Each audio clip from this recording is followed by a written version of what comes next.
So, Jeff, today we're talking about one of my favorite things, which is respecting people in authority, obeying authority, keeping all the rules. I just love all that. Because you're a real rule keeper, aren't you? That's me. Yeah. It's all about Chris today. So he's Chris and I'm Jeff, and we're the Bible guys.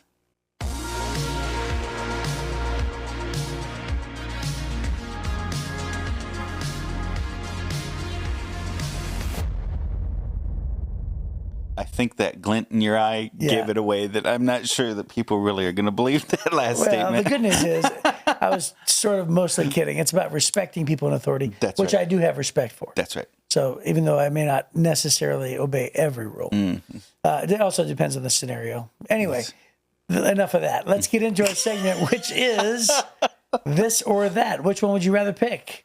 So we just have to choose one or the other. Oh, okay. That's it. This is fun. So I like these. Would you rather go to a fancy dinner or have a good home-cooked dinner?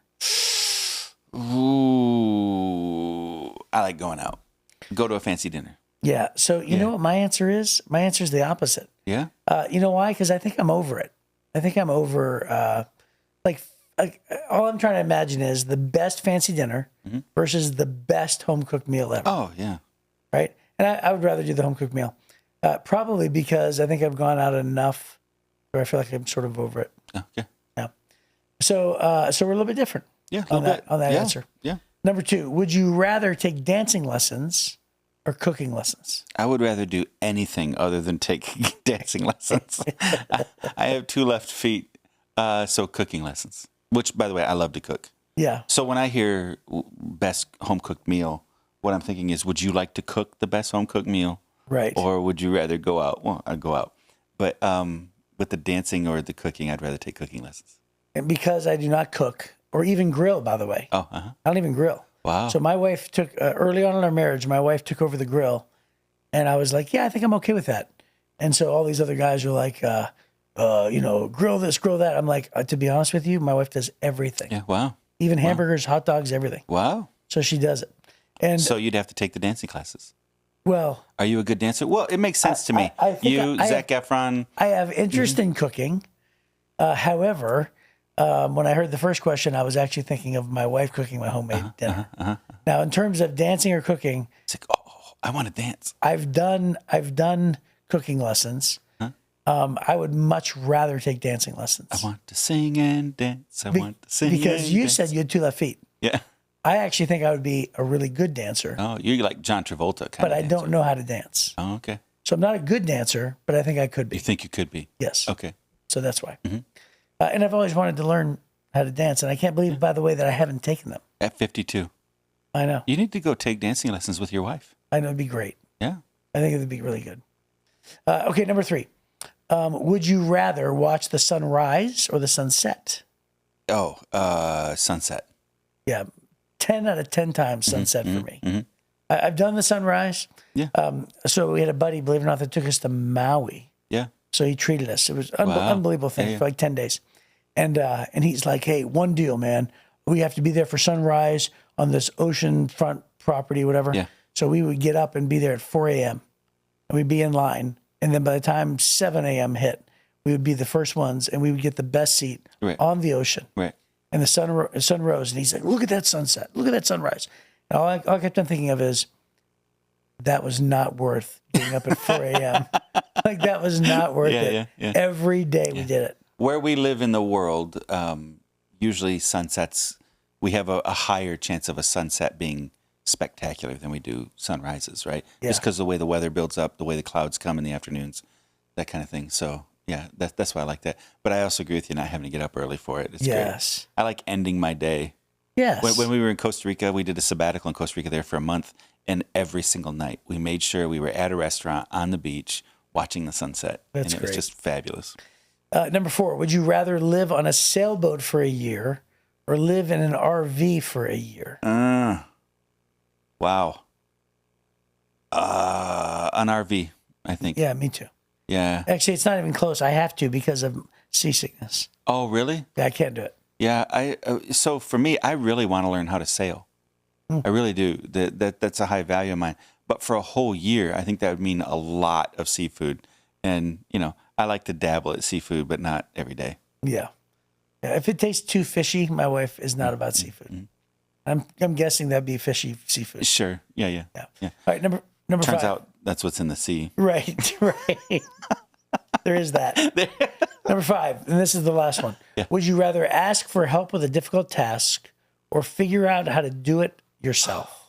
Oh, believe it or not, I follow the, like when you're assembling something, you know how you have to build stuff every Christmas? Yes. I follow the guide on how to build it. Yeah. I don't just wing it on my own. So yeah, I would But ask for help. This says ask for help. Yeah, I would from a ask for person. help. Yeah, me too. Me too. Yeah. So I don't pride myself in having to figure it out. Yeah. Although I do love when I hate that I'm alone and I have to figure it out. But when I do, I've always love it. I'm like, I figured that out by myself. Yeah. Right. I did that all. I can't believe I did that. You know, I've done that. I used to have a sense of it when I was a kid or younger that I really liked being the guy who just did it on my own. I don't need any instructions. But then as I've gotten older, there's been so many times I assembled things for my kids and I missed a part. And then for the rest of them owning it, it's rattle, because I didn't stick that thing in. Or once you get it all together and then realize there's 3 parts missing and you got to figure out where they are and you got to disassemble it again. But at that point, something snapped in. You can't get it snapped back out. I started realizing, man, I'm not a very handy guy anyways. And so that was, yeah. So following the assembly instructions or asking for help is natural for me. Yeah, I think so too. So we're mostly alike for that one. Yeah. Yeah, the dinner thing only because you cook. Yeah. Right. And then the dancing lessons because you're not a dancer. That's right. That's it. All right. Well, that's good. Very cool. This or that. All right. That was fun. So we are continuing with Peter and his first letter. We're in the second chapter. We're going to read 12 verses. So this book is, as we've been going through, you notice we've been reading much smaller passages. Yeah. And it's because he packs a lot in every couple sentences, right? It's a lot. So we're going to read verses 13 through 25 today. He says, "For the Lord's sake, respect all human authority, whether the king as head of state or the officials he has appointed. For the king has sent them to punish those who do wrong and to honor those who do right. It's God's will that your honorable lives should silence those ignorant people who make foolish accusations against you. For you are free, yet you are God's slaves. So don't use your freedom as an excuse to do evil. Respect everyone and love your Christian brothers and sisters. Fear God, respect the king. You who are slaves must accept the authority of your masters with all respect. Do what they tell you, not only if they are kind and reasonable, but even if they are cruel. For God is pleased with you when you do what you know is right and patiently endure unfair treatment. Of course, you get no credit for being patient if you're beaten for doing wrong, but if you suffer for doing good and endure it patiently, God is pleased with you. For God called you to do good, even if it means suffering, just as Christ suffered for you. He is your example, and you must follow in his footsteps. He never sinned, nor ever deceived anyone. He did not retaliate when he was insulted, nor threatened revenge when he suffered. He left his case in the hands of God, who always judges fairly. He personally carried our sins in his body on the cross, so that we can be dead to sin and live for what is right. By his wounds you are healed. Once you were like sheep who wandered away, but now you've turned to your shepherd, the guardian of your souls." There you go. Very cool. Yep. Very cool. And so by him, again, just that if you're reading this in your actual Bible, if you're following along, whenever they quote the Old Testament, it's sort of indented, right? Yes. Uh-huh. It's indented, and it's actually just it's formatted differently. So it just in that last passage of Scripture, he quoted Isaiah 53:7, Isaiah 53:4, verse then 12, 53:6, and then it makes a reference to Hebrews 13, just as a cross reference. So Yeah. I think that's really cool. Yeah. So it's basically Isaiah. Yeah. So he throws it out there to respect all human authority. Yeah, for sure. And, the thing is we talked about this before with Paul, right? So there's Paul again. Yeah, there you go. You don't have to agree with somebody just to respect their authority. Right. And when he talks about slaves, again, the slavery was just different back then. Most of the slavery, slavery was referenced to people who were working off a debt for a limited period of time. Yeah. But he's talking about those in authority over you who you may not agree with, who you may not like, and just to respect them. So I think that's actually, a really great thing for us to keep in mind, because I believe it's a daily thing I don't know about you, but sometimes I'll scroll the videos on Facebook, and you catch one video, and then my daughters always say, "Dad, nobody scrolls videos on Facebook. Like they'll scroll on TikTok, Right. but the Facebook videos are like attached on a separate page. But sometimes I'll do that, and when I do that, it's just like you can't go 4 videos without somebody in authority or this current administration being disrespected. Oh, right. And it's like, and it's one thing to, expose the truth. It's another thing to be disrespectful. Right. Yeah. So that idea of for the Lord's sake, respect all human authority. That's a really surprising thing. We don't think that it's a spiritual thing to respect our government leaders, right? As a matter of fact, as Americans, especially for those of you that are listening around the world, here we are in America. We have a long tradition of disrespecting those people that are in leadership, right? The whole idea of freedom of speech and the fact that we are sovereign citizens, and so we choose our leaders, and when we don't like them, we get rid of them. It's a little bit different than places where you just inherit another leader or leaders are imposed by power. Here, it's our vote, and so we have strong opinions and we tend to share them. But what happens is in that sometimes we can get very negative, and we get kind of sucked into, especially in social media world now, we get sucked into kind of a bubble that keeps reinforcing our opinions, and then we're all making jokes and we're all taking shots at these people that we don't like, whatever, and it becomes almost a zero-sum game. But he says here, for the Lord's sake, respect all human authority. Peter is making this a spiritual issue. It's a spiritual heart issue rather than just our own personal preferences. And so we have to be more careful with how we deal with those things. And then he's talking about Nero, one of the worst emperors in history. Right. One of the most horrific leaders. He burned his own city down, blames it on the Christians. He was nuts, and he killed millions of people. This is a horrible human. And in that context, Peter says, for God's sake, respect him. And he also says, for God has called you to do good, even if it means suffering. So, and then he goes on about Jesus suffering. But before we even look at that, it's that idea that, like, sometimes a slave working off a debt would experience suffering to their master. Yeah. Sometimes, when you sit under a king like Nero or, or any other ruler that's bad, sometimes it is suffering. Right. And again, you could disagree, but it's that one verse in verse number 17 where he says, fear God, respect the king. Right. Right. Fear God, respect the king. Yeah. What an unbelievable, great saying, right? Yeah. And then he goes, well, even if it means suffering, and then he goes, just as Christ suffered, for he is your example, and you must follow in his steps. And then verses 22 all the way to the end of the chapter, 25, he quotes basically Isaiah 53. Right. And I think it should be noted that we just came off our Easter services. Yeah. So Isaiah 53 is a verse that's very popular, very famous. Yes. By his stripes we are healed. He took upon us the iniquity of us all and everything else. And I think that him quoting this reminds me of Philippians chapter 2, where he says, let this mindset be in you that was also in Christ Jesus, who, and then he just goes on from verses 6 through 11, just talking all about Jesus as the example. And this is what Peter's doing. He's saying, hey, suffer like Jesus suffered. And then he just goes on for 4 verses, quoting Isaiah, saying, he has suffered. So don't complain about your suffering. Right. Because I'm about to take away any excuse that you have. Well, you don't understand. Respecting this king is hard.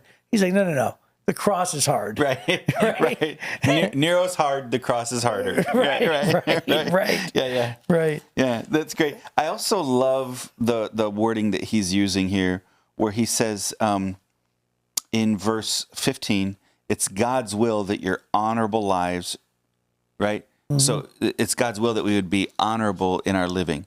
This is a character thing. And choosing to be honorable it has less to do with other people and more to do with our own character, right? The choices we make. There's a famous old preacher back in the day who used to say, the test of your character is what it takes to stop you. And then he would also say the test of your character is who you are when nobody's looking, right? And so I can choose to be an honorable person regardless of who's around me, regardless of what's happening around me. And it's in that context he's challenging us to be honorable people. That in the storm of Nero's empire, in the storm of being a slave, in the difficulties that you find yourself in, choose to be honorable because Jesus was honorable. And then he says, verse 19, for God is pleased with you when you do what you know what is right and patiently endure unfair treatment.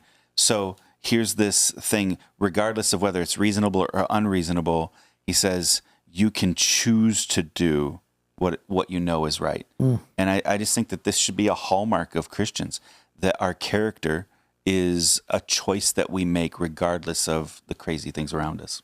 You know, I think that I made a joke at the beginning saying about respecting authority. Oh, yeah, sure. So, like, Well, I think everybody can kind of tell we're probably, naturally unruly. Yeah. Well, you got kicked out of Bible college Twice. right? Yeah. So like when I went to Bible college, just to talk about authority, Sure. because I need to hear these verses, right? So I go to Bible college, and here's what happens. I grew up with a single mom, and I was the youngest of 5 boys. By the time Almost no rules. almost no rules, Right. and so sometimes I'd be gone. This is not So you were feral. You were a feral kid. I was a feral and then you kid. go off to Bible college. right. So I'm not even kidding. I would sometimes in the summer when we had like school off, I would be gone for 3 days, and I wouldn't even check in with my mom. She'd have no idea where I was. Wow. And so if she'd come home and I wasn't home, she'd go, "Oh, you must be spending the night at Jeff's house." That was it. Right. And so, and she wouldn't worry about me, right? Because back then there's no cell phones, right? Right. I wouldn't even check in. There was no texting, right? It was just like hey, ring, ring. Hey, I was wondering where you were. That's what it was. So I go to college, and they have just the dumbest rules. So and I remember in 1989, that's when The Little Mermaid came out, and so I literally approached the dean of men because I'm a Disney guy, and I said, "Hey, I want to go see The Little Mermaid." "Oh, no, all movies are evil." Yeah. "What? No, we don't know what movie you're going to see." He says, "So we can't let you go. Therefore, all movies are evil." Well, that's what the Pharisees would say, right? Jesus would literally overturn your desk. That's what I'm thinking, right? So I'm thinking, this is crazy. Well, one of the rules, let's get this. One of the rules is you have to be in your dorm room at 10 o'clock at night. Yeah. We had that rule too. And then you have to, and then they set the alarm, beep, beep, boop, boop, boop, right? And then, and that's it. You're not allowed out of your dorm room. Well, I never had a curfew in my living life, right? I'd stay out till 2 in the morning, 3 in the morning. Right. And I got to go to college to have a curfew. Yeah. And not only a curfew, but a ridiculous curfew, right? So I found out that I found a loophole. And the loophole was if you had a work pass, if your work required you to work past 10 o'clock, you can get a work pass. And they had a security with a little hut there, and you just show the security the work pass, and then they know you, and they know you have a work pass. So I was cleaning, I was a janitor at the time. And I said, "Hey," "could you put me on the schedule for cleaning at night?" And they said, "You want to clean at night? Like from, the third shift from midnight to 6 a.m.? I'm like, "Just put me on as a floater." I was like, "But I only want you to have me clean like once a year." And they're like, "Well, yeah, sure." So I remember one time I cleaned at night one time. Right. And then I went back to my deal. I got a work pass. I've never cleaned after 10 o'clock again. But you had a night work pass. But I had the possibility, right? And so I exploited it. So consequently, they would have these hall meetings at like 9:30 at night, 10 o'clock at night. And all throughout the entire semester, I think I made like 3 hall meetings, and they were every Monday. And I only made like 3 of them throughout the entire year. Wow. Because I was never in my dorm. Right. So I was known as the rule breaker. Yeah, finding a way around. And that's hard for people that have a hard time following rules or didn't have any rules or whatever. Well, especially when they're dumb, harmless They rules. feel dumb, yeah. But that is, I think, a big part of our Bible college experience, quite honestly, and we both struggled with it, is... Can't go see the Little Mermaid. The character of following the rules that we all agreed to when we showed up. Right. When we showed up, we agreed. We knew that they had strict rules. We knew that they had all these things. And now the value of the education they're going to give us, in our minds at the time, overrode the price of all these dumb rules. Well, then, once we're in there getting what we wanted, we didn't want what they wanted, right? Right. And I think that that's a test of our character. Are we going to be honorable people? We gave our word. Are we going to be honorable people to follow it? And that was a struggle for me when I was young. Yeah, it was a struggle for me too. yeah. And by the way, it should be said real quick that I did follow the rules of no movies. So I did not go see The Little Mermaid, and I followed it. And by the way, after that, after the first year, I lost my my will, and I went to go see movies. But my first year, I got all the way to the end, and then at the very last 3 days of school, they had this thing called Fellowship Week, which I loved that. Yeah. Where all the preachers came in and they just did this big preaching hurrah, and we were required to be there. And so the last 3 days of Fellowship Week, my buddy comes up and goes, "Let's go see a movie tonight." I said, "Jeff, I've made it the entire school year without seeing a movie. Listen, if you want to talk me into next year, I just want to be able to, character-wise, I want to be able to say I made it a year, right? I'm not going to blow it the last 3 days, because who goes all that time and blows it the last 3 days?" Sure. I'm like, do not bug me. He worked on me for an hour, right? Trying to talk me into it. And I said, "I'm not budging. It's 3 more days. You cannot say anything." And he broke me. Oh, no. And do you want to know how he broke me? Oh, no. Here's what he said. Yep. He goes, "Chris," this is so ridiculous. It's so backwards. Right. He goes, "Chris," he goes, "listen," he goes, "think about it this way." He goes, "Anybody could hold off for 3 more days." He goes, "It takes an exceptional person to say, I'm going to break it in the last 3 days." Oh, he's devious. was That's a super- wicked one. You need to get behind me, Satan. And I actually laughed. I laughed so hard that I was like, all right. So you broke me. the persecution that you were struggling through, no movies, and a 10 o'clock thing, again, is nothing compared to Nero, and Nero was nothing compared to the cross Jesus carried. Right. So I do think that regardless of the guidelines, the rules, the expectations, government leaders, whatever, it is a test of our character. Most of the time, we can live within the laws and the rules that are around us. Yeah. Right. It's only rare. Almost all the time. Right. Peter was the one who said in Acts, we must obey God rather than man. Right. So there are times where God's law supersedes human law. But the huge majority of the time, even under a horrible emperor like Nero, the huge majority of the time, the expectation is that our character would drive us to be honorable and to obey the rules that are in front of us. Right. Yeah. It's when the laws of man contradict the laws of God. That's correct. Then we obey God. That's right. Right, because he says, "What am I going to do? Obey God? Obey man rather than God?" Yeah. Yeah. So definitely. Yep. So that's great. So that's a great place to end, I think, and we will pick up next time on the Bible Guys.